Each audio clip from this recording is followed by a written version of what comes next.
Hello, everybody. This is Dan Eisenberg again in what I believe to be the 39th episode of ScaleApp Podcasts. As you all know, this is a serious hobby for me. We've been exploring now for the last year or so the phenomenon, one could say even the mystery, I'm not sure, of how you actually grow companies, not how you start them, but how you grow them. In some cases, how do you start them so that they will grow? But we're totally focused and obsessed with how do you get beyond the first $5 or $10 million of revenues and build a venture that has real impact on customers, impact on employees, impact on the marketplace, on the investors, et cetera, et cetera. So today we're going to do a little bit of an experiment. And the experiment is we have a guest who is not a founder and not running a $5 million plus company. He's actually a professor named Bill Kerr, a colleague of mine. So first of all, Bill, say hello. And hello. Thanks, Dan. Okay. Hello. And Bill and I have collaborated on quite a number of cases and other activities over the years. Bill is a professor at the Harvard Business School, also a senior associate dean, an author. I don't know if you would define yourself sort of in research, from research perspective, as a labor economist, but certainly you've written extensively on migration of talent and innovation, and of course run programs. I mean, if I talk about Bill's background, we won't have time to talk about what we're supposed to be talking about, but obviously I'm very impressed with Bill, and I think we collaborate very nicely together. So yeah, I thought, thank you for having me. Well, it's more than a pleasure. Yeah. And so, and Bill has been very much, as I have, from a different perspective, committed, let's say, to the question of how do you actually grow companies. And he's led various programs at the Harvard Business School in entrepreneurship from different angles, many different kinds of programs. So I thought what I would do is I would send Bill the transcripts and the sort of digested transcript of all the podcast sessions, episodes that we've had so far, and just sort of use that as a starting off point. So we're just sort of reflecting back on this corpus of information, and of course, all of his other experience and cases, et cetera, et cetera. So with that, we're just going to plunge in. I thought that we'd start off with the question of what does it even mean to scale? Let's sort of scope that out and see if we set some boundaries about it. What are your thoughts about what scaling is? And I'll ask questions and give my own opinion here from time to time. Well, I think scaling, Dan, is about the founder and the organization trying to have the true impact that they have been gearing themselves up for, some kind of very significant reach. As you would know, and I've learned so much about scaling from you directly, so I feel like I'm just repeating stuff back to you. But as you would know, it looks very different for organizations. So I could think about like one company that I did a case study and learned a lot from was Supercell.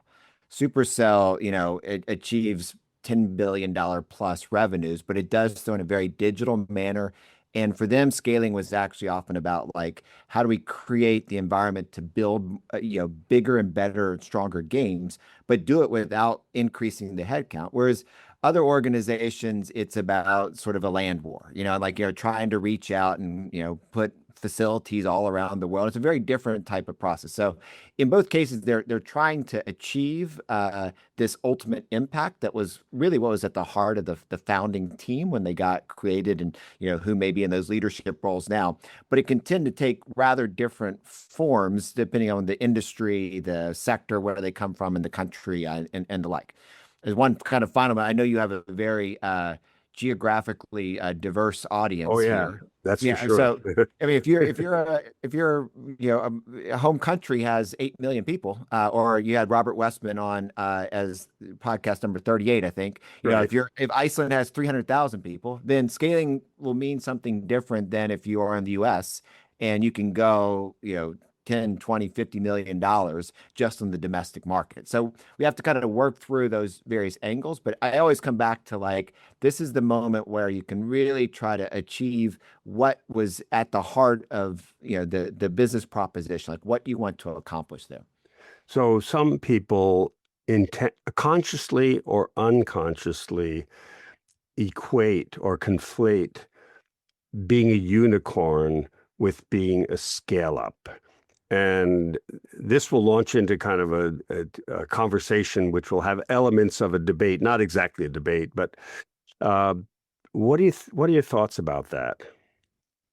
Well, unicorn status is connected to the valuation that's placed on businesses. And I mean, sometimes valuations go off the rails, but if they are kind of more principally based, then beneath that is some expectation, probability times, what the size and the value will be if it's successful, that lies underneath that, multi-billion dollar kind of assessment of the value of the promise of the company and what's being put into place. So So you're, yeah, you're go saying ahead. if let's say the private capital markets are rational, if they are, then there was some connection between the potential of the company and what it really may end up doing and how much it's worth.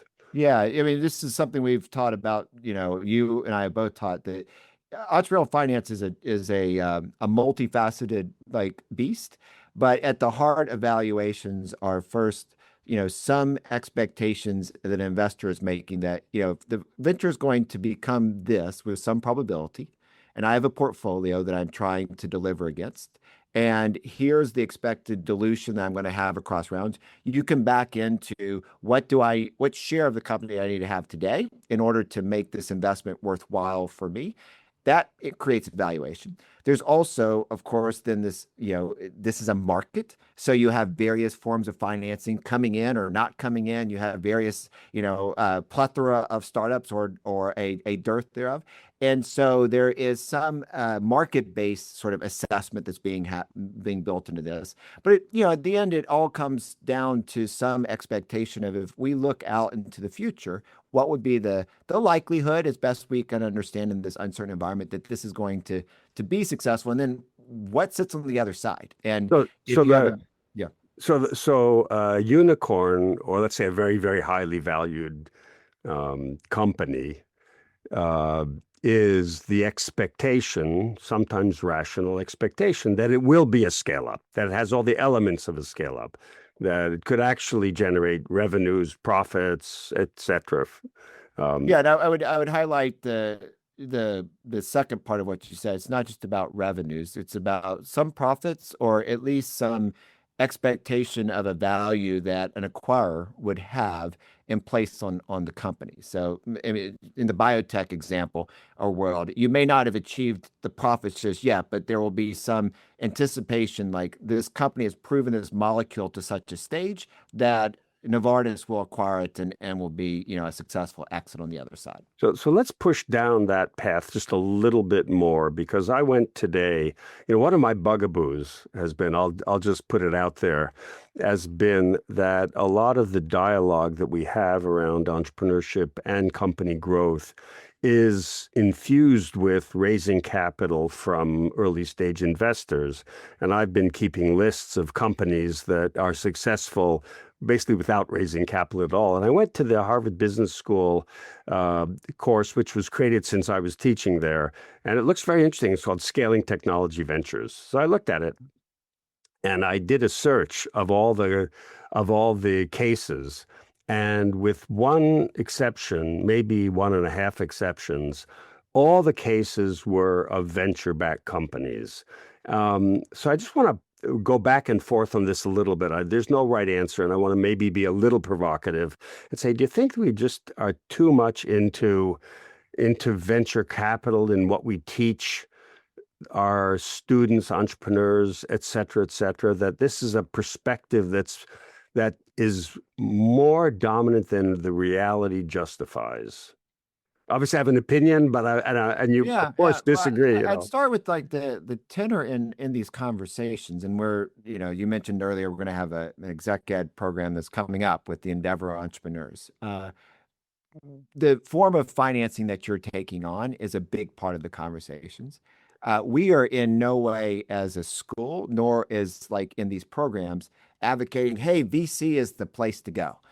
And among the MBAs, one of the earliest misconceptions that you want to, correct is that raising venture capital money isn't the end. Like that's not the goal here. Like that's, because oftentimes I want to be like, oh, we made it. We've raised some money. Like, no, this is just getting started. So we very much want to align the venture and the founder and their ambitions with the type of capital that get raised. It is the case that in venture backed and just generally high growth companies, they don't have to necessarily be venture backed. What you often see is a cycle of activity that occurs at a pace that you can really learn from in a compressed way. So it's, sometimes it's nice to look at a 30-year sort of journey of a business before it kind of gets to the point. But when you're kind of looking at high growth, it's sort of a very quick microcosm that allows the founders to be able to learn a lot from a company in a very kind of quick sequence, short cycle kind of thing. I think that's some of the advantages well of being able to walk through these kinds of cases. Oh, interesting. I never thought of that in a way you're saying, like mice are a model for a lot of drug discovery. There's nothing special about mice. We're not building these drugs for mice, but we're using the mice to learn about what works and what Yeah. might work and de-risk things. And this is a back and forth conversation. So I've done a lot of work with the Entrepreneurs Organization. And if you know EO, they are a very internally cash flow driven organization, or that's their member base. Yeah. And so we have a conversations when we're doing these programs, which is we may have some venture backed companies on, kind of as case examples. We're going to do that only in a setting where we can really learn something from that organization that can apply to them, that it's not about the fundraising itself, because that's not the model that most of their members aspire to. And then they want to see some others where, it's not just, hey, you're going to raise a whole bunch of money to go after the marketing function and blow this thing up. Instead, for their world, it's about profitable growth. So you want to make sure you match that to the right audience and opportunity. Right. And I think the EO is a good example, because I don't think the organizing principle implicitly or explicitly is about capital. It's about building a venture that has impact, that has a certain scale. Yeah. So let's go into a couple more topics. You and I have written, I think, 3 cases now on an entrepreneur in Iceland. You mentioned him already, Robert Westman, and he was here. And Robert has created several ventures at scale. I don't think anyone would argue that this is not scale.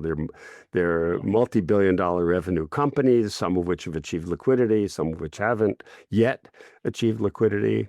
And let's just, if you could think of the one or two, and you've taught these cases a lot in your programs.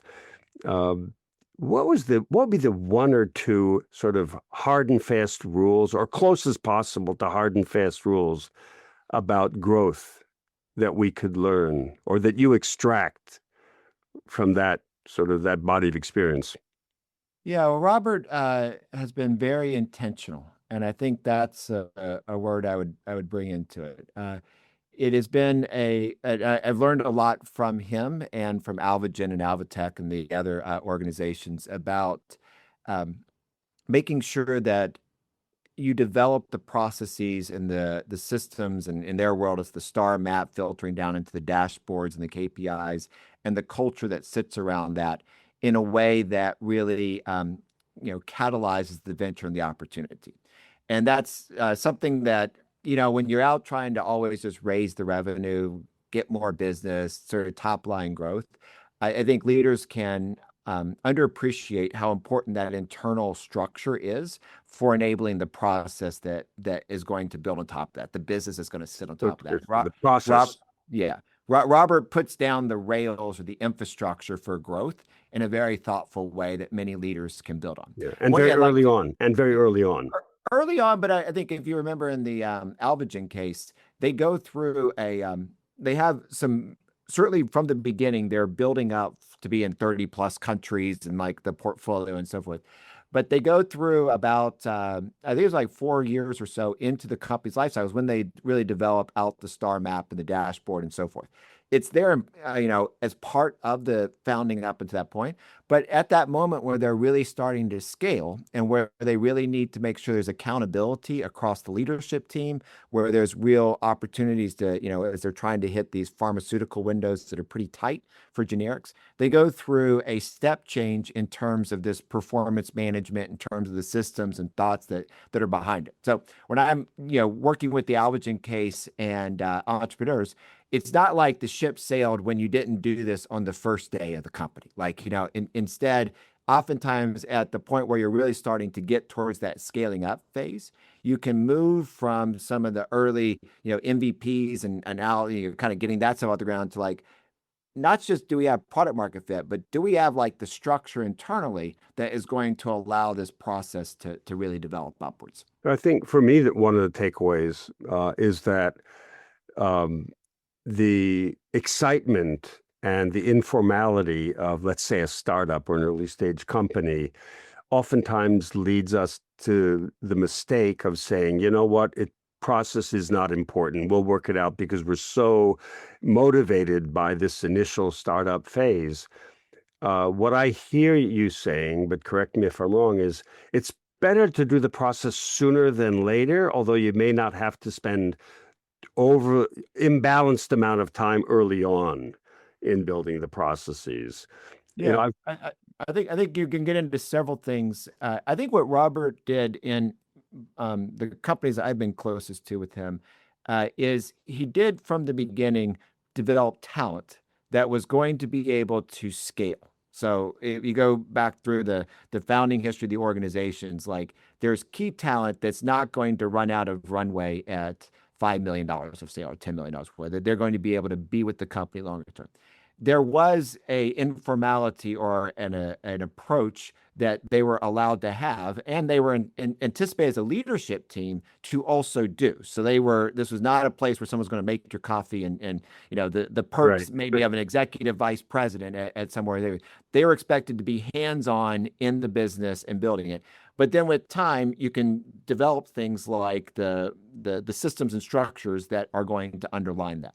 And in their world, it was a very helpful experience.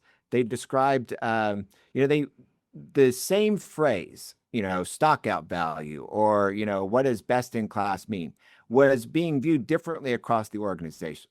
And when they went through this process, they had to come out with what data do we define this as? Like how are we going to measure this? And that sort of common language got improved in the organization at that phase. So I'll just give you a little anecdote.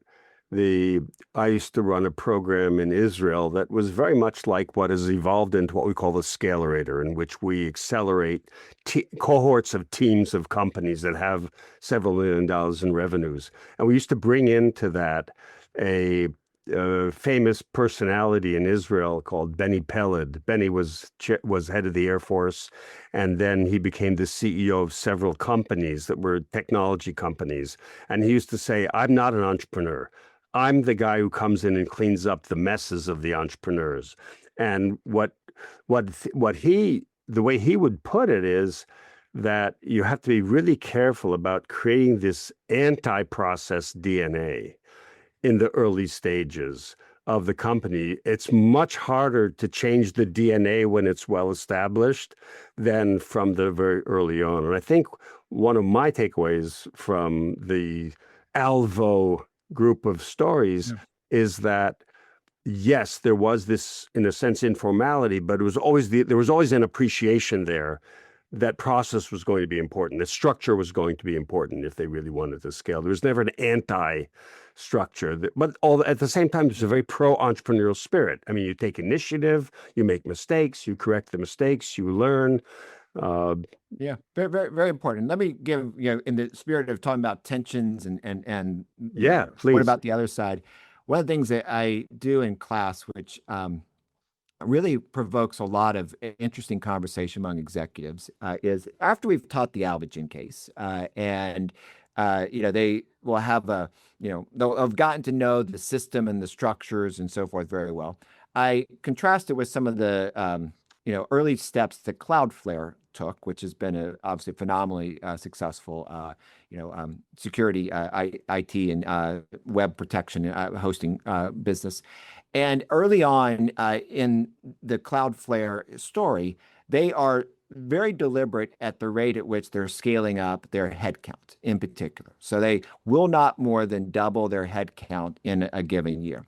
And I show a video of Matthew Prince, who is an HBS graduate and was at class talking about this. And he's like, in our line of business where we're really trying to create very frontier technologies, the talent really matters. We are trying to change the internet. I want to push people to to be able to come up with new IP, new technology that sits on top of it.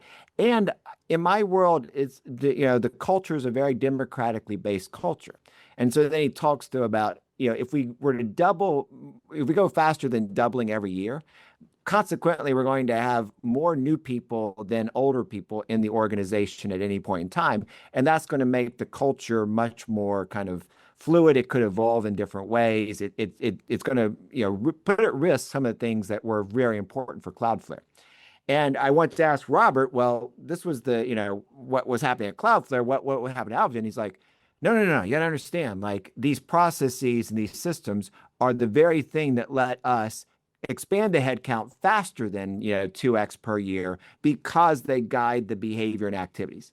Now, generics pharmaceuticals very different from what Cloudflare is doing. So I want to appreciate the environments that they are in, but it was a striking kind of viewpoint. And we often, as leadership teams, come to the campus, we have people debate and think about like, where are you in this kind of spectrum of thought, and how do you, kind of decide what's the right balance between this bottom up, which is the Cloudflare kind of perspective, and the top down, which comes, from the Alvagen story. So in the spirit of this, well, there are two sides, at least, to every coin. Let me pose a couple of additional of these. Is it this or that? When we know it's not either this or that, but let's talk about.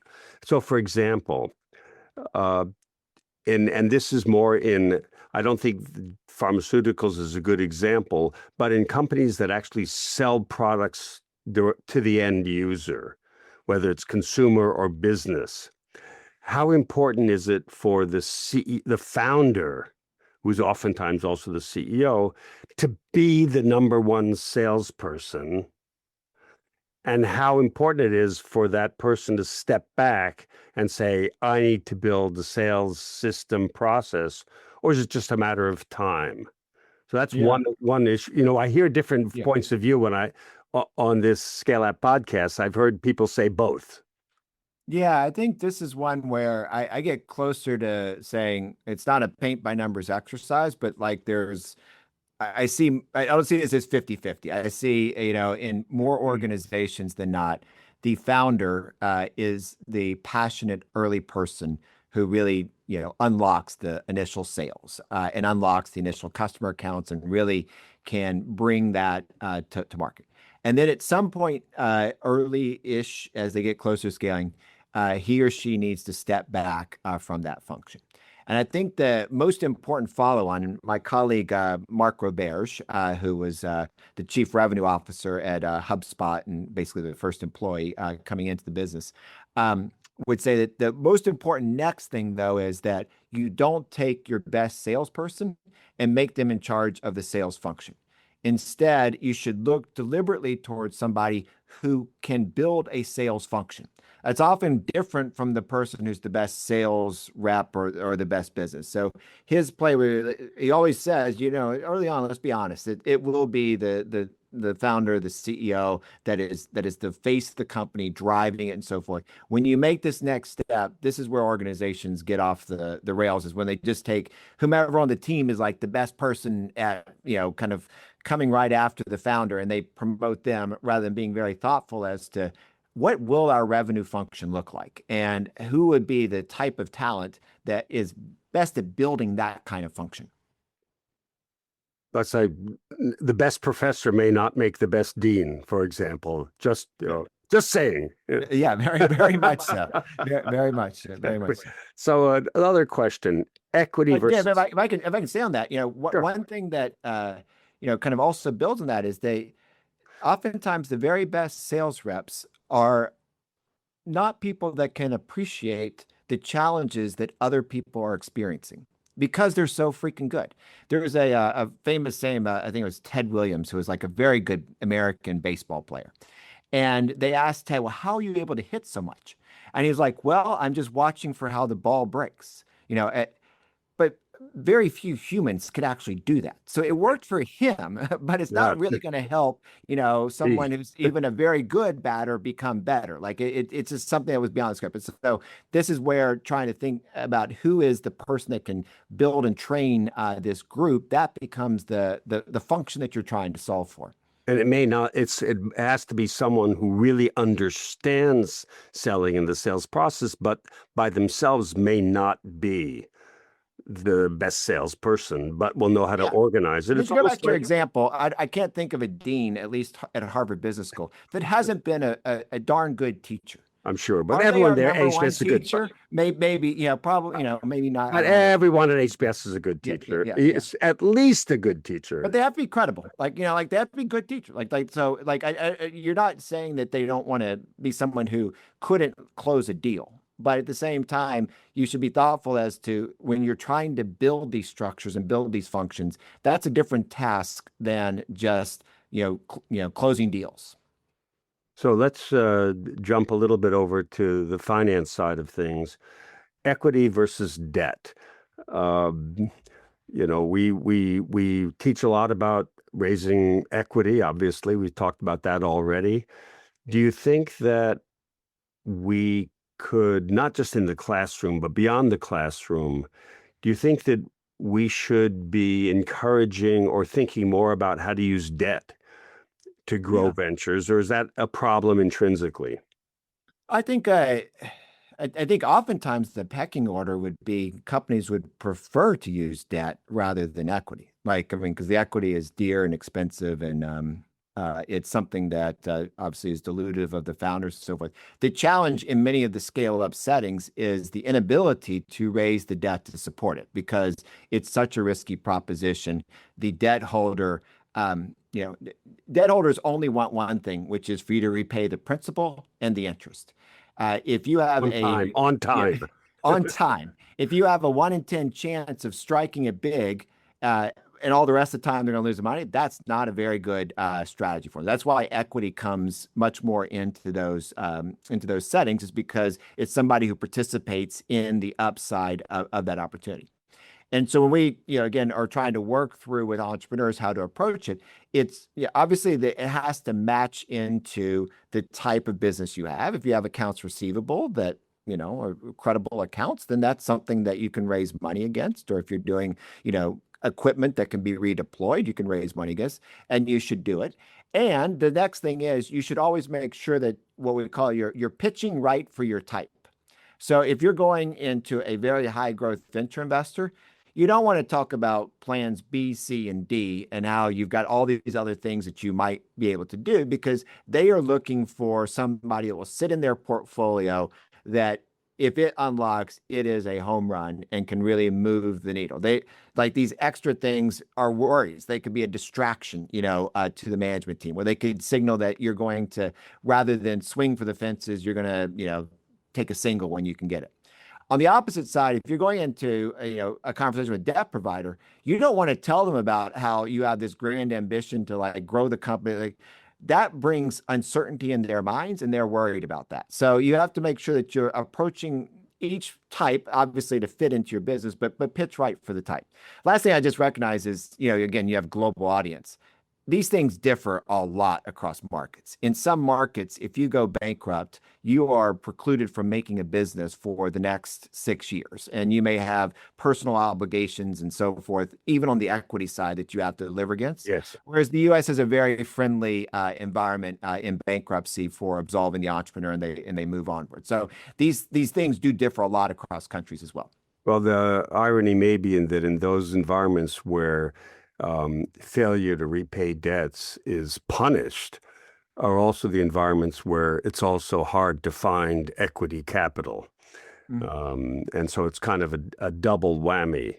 But I found in my own experience that a lot of time entrepreneurs, because my opinion is that we overemphasize, and maybe for the reasons that you said, which are good educational reasons, we overemphasize the equity side of things, that entrepreneurs don't think enough, early enough about the possibilities of different kinds of debt. And when they do, and in a sense, there's also a kind of almost a moral uh, sort of approach to debt as something bad or to be avoided rather as something that's much less expensive than equity. I think there's a company that both of us know.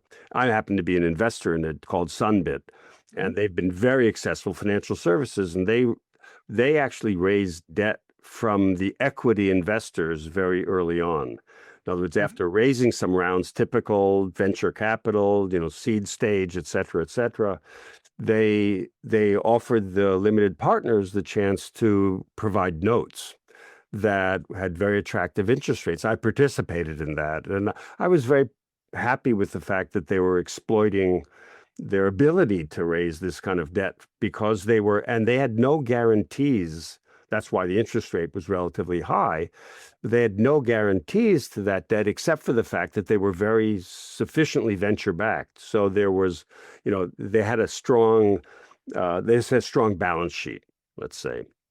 Yeah, no, Uh, great example. I think in all of these settings, the team should want to be thinking through, and it becomes more complicated once you bring on investors. But let me take the simple thing. The team wants to be thinking through overall what is going to maximize the return, the valuation of these various financing strategies. And there are times when you can raise and you should do so. And my gosh, you can put a lot of fuel on a great fire. There's other times where you can't, you shouldn't. So a company I'm on the board of, Mob Squad, it sells talent services into venture-backed organizations and others. And when the VC market turned south about 3 years ago, we could continue to raise, we could continue to put money into the marketing function, but it was really like a very difficult time. Like companies weren't hiring. Like, there wasn't an opportunity to really expand. And so we went a rather different strategy, financing wise, as well as also what was the ambition of the near term for the growth. Now that the market has returned and that companies are able to grow, and then you unlock a new window and you have a new approach to it. So I think it should always come back to it goes to how much you raise, what structure you raise, and so forth, how to build that. Another topic that's related to this, lean startup versus fat startup. Now, no books have been written with the title Fat Startup so far, but I That's your think, next one, Dan. no, I don't think so. But I think we've seen some fat startups recently. Uh, and so, what are your thoughts about the lean movement, which became very popular? And I know Harvard Business School Tom Eisenman and others created a course on lean startups with Eric Ries, who I think popularized that term. Um, have we gone overboard? Is there the right balance? What's the difference between lean and fat? And is there a potential course someday with a more appropriate name called Fat Startup? Well, I think we all recognize. I shouldn't say we all. I'll start myself.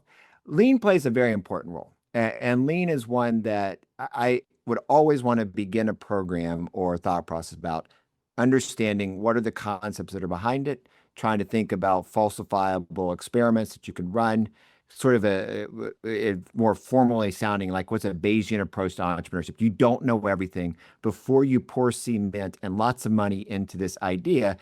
What can you do to understand, particularly customer facing roles? We have one of the most popular courses at the school right now, and a really sort of growing space in the Boston area is what we call tough tech ventures. So my colleague Josh Krieger and Jim Matheson teach this, and MIT has a big part of this. And these are like, stuff that you just can't do lean towards. Like, it is very large scale, like nuclear, fusion kind of programs. It's not gonna translate. Populating Mars. Yeah, it was very, very much so. And so I think you have to appreciate when something gets out of that space. But I would always take you back to like, what can you do to understand that, the principles of lean at the beginning. Another thing that goes back to the financing is we should all appreciate that to the degree that you get your money coming into the business earlier rather than later, that's like a really wonderful thing for your company. I mean, Dropbox would end up being a very substantially scaled business with a very relative small kind of amount of capital raise because it had a cash flow positive business model, negative working capital. So you'd pay in advance for the year, then they would have everything on the back end was variable. And that allowed the company both the agility while they were scaling, they could scale up the infrastructure at the exact same pace as what the revenue was doing, but it also funded the other things. That's wonderful if you can get it. Absolutely wonderful. And we talk about the difference between, various business models. If you can move from, something where you're very cash intensive or asset intensive to something where you get the resources up front and you pay later.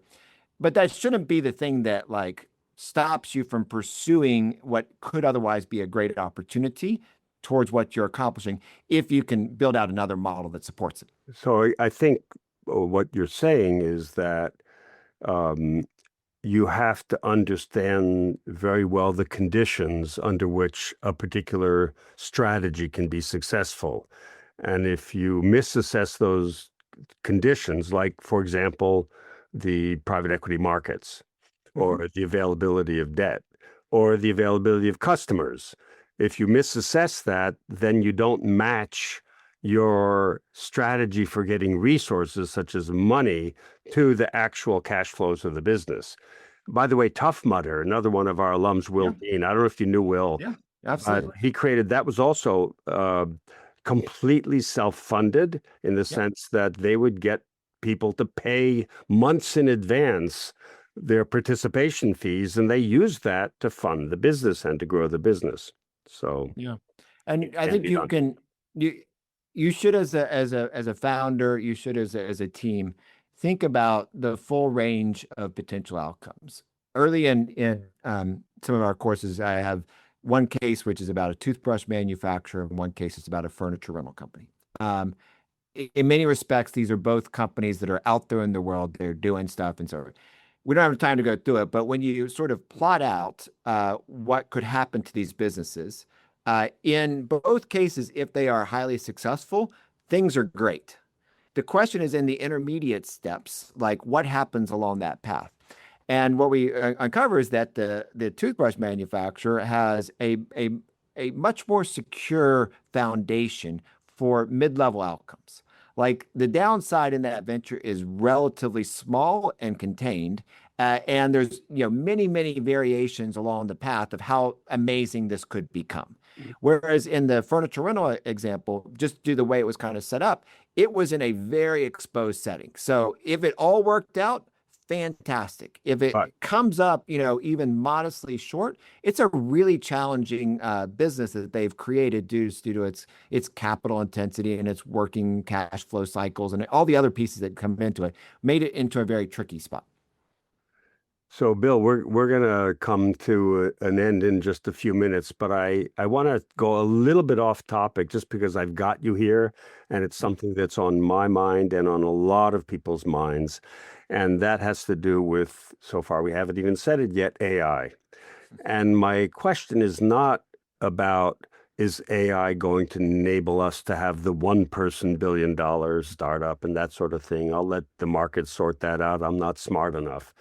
But I am very curious about the use of AI in management education. I know this is a little bit of a tangent, but we've been using AI very, very deeply in our Scalerator programs, which are, as I mentioned before, we work with cohorts of 10 company teams, founders plus their teams, over a 7-month period. And we've used it in a different way. We've used AI, well, for lots of things, but to actually facilitate conversations that they have, to facilitate team work, not to write things for them and, write emails. Yeah. And I'm just curious about what I'm sure that AI is and has had and will have a huge impact on the MBA classroom. Just say a few words about what your thoughts are there. Yeah, I think we're still figuring that out. It shows a lot of promise, but it's one that we're figuring out. I'll begin with the way our classroom operates. It's a case study conversation, as you know. So you're embedding yourself in the decisions, the difficult decisions that a protagonist has to make about a business. Uh, whereas AI is going to be pretty good at curating a set of facts that come in beforehand, we're already sort of focused on the case discussion that is the stuff that AI will find hard to to be a part of in there. So in some sense, we're kind of downstream from where AI is currently having its impact. We do and have encouraged students to use AI to help prepare for class. Early on, it was actually even, nudging, like making it almost mandatory. And then there's been also ways that we've tried to adjust the preparation so that AI was enabling it. So you can imagine if you're in a finance course, you're asked to work on a spreadsheet of debt and equity and or venture capital fund and financing rounds. It can be a much more lively and interactive thing if the AI is helping you understand like what you're getting wrong, or can talk to the instructor and say, look, I looked at all 90 of these things. This is the common mistake that everybody's making that, now you can like emphasize that in class. So the AI sits behind there in the preparation. I'll go one step, kind of really like, who knows what this will look like in a couple of years? You could very much imagine that AI is now a voice in the class. Like we've really hypothesized this, that just say like, rather than have a fact not be understood, we could say, pick out your AI engine, like what are we missing here? Or, who has a great idea, hasn't spoken yet. It could become a part of that environment. I think we run a few experiments around that, but that'll be something more to be determined in the future. So here's what we've been doing, and among other things, is AI is part of the study group. So if you imagine a study group preparing cases for the next day, AI, Claude is a different member, but a member of that study group with a different agenda and a different set of capabilities. And Claude is there saying, why don't we talk about this first? And then we do. And what are your takeaways from that? Would you like my opinion? And Claude, we say no, or we say yes. Yes, we'd like your opinion. We're stuck on this. Claude will then give. And Claude becomes a facilitator of the discussion, but with a different set of capabilities. As you said, the ability to aggregate and analyze huge amounts of information. But Claude can also say in the study group context, in that other class where we talked about this, it's a production operations management, and we're talking about entrepreneurial finance. There's something that's connected. And so it can see connections among things. See is a wrong word, but can identify connections among things. We've been actually using AI. We rely on AI to do that today in our programs. That's great. We can't run our programs without it. And then what the other thing that, and this is not relevant to the study group per se, but these executive teams, they actually have to produce some output. So AI can say, okay, are you ready now for me to suggest an action plan? It will then suggest, how do we put this together in a series of steps? But it's a give and take process. It's not, I'm going to do this for you. It's, I'm going to do this with you, knowing what I know, you knowing what you know. And I'm going to ask you, you know what? This action plan takes 12 hours to implement. Do you have really 12 hours? No, we don't have 12 hours. We have 6. And they'll say, okay, let me change the plan to fit, to right size and back. And so there's a lot of back and forth. And then what the AI does, in this case, we use Claude, is it aggregates over not one or two, but dozens and dozens of these group sessions and says, and at the end of the program, we have a corpus of insights that's invaluable. You can't buy this. McKinsey could go into these companies, which they couldn't afford, and could never do as much as this program does. So yeah, I think those are some remarkable ways that it'll become part and parcel of education. I'll give two examples on our side. We are contemplating how we could have something that's AI generated that a student could take away with them from their MBA program. So imagine for, over 2 years, the difficulty of remembering all the, but have something that is with them that kind of takes that forward. And the other thing that's, I think, on the entrepreneurship space really going to be changing for us is, I mean, the ability to found, create, build these enterprises and businesses is unlocking a lot of much more student interest in entrepreneurship. It was already high, but like it's skyrocketing now. And there's no reason to not make it even more learning by doing when the costs, although token costs are getting higher, but like when the costs are relatively low to do some of this in-class work and experimentation with what business would you want to create and how can you use Lovable to get started on that? And what role could Claude play? Like you can make it in a much more immersive, interactive experience than you could, and one that then ultimately spawns companies on the other side than you could beforehand. That's fascinating. I could imagine what you're saying at the end of the MBA program, at least the Harvard MBA. I think they've done a couple hundred cases, maybe 300 cases, something. 600. Okay, I got Yeah, that wrong. 600 cases. Imagine a little takeaway from every one of those cases then being analyzed and said, here's some of the things you did really well. Here's some things you need to think about. Here's some of the consistencies. Here's how it changed over time. And now let's work on what you're going to do the next few years of your life. Or what And it would have to be very thoughtfully worked through, but a lot of it is class conversation. Like, somebody who wants to remember there was this really important, thought that one of my classmates had when we were thinking about this. I'm having trouble pinning it down. And maybe you don't want to go back and say, "Oh, Dan said like you don't want to at that level." But whatever we could do to also pull from the experience people have on campus and the things that they engage this dialogue around would be really important for this as well.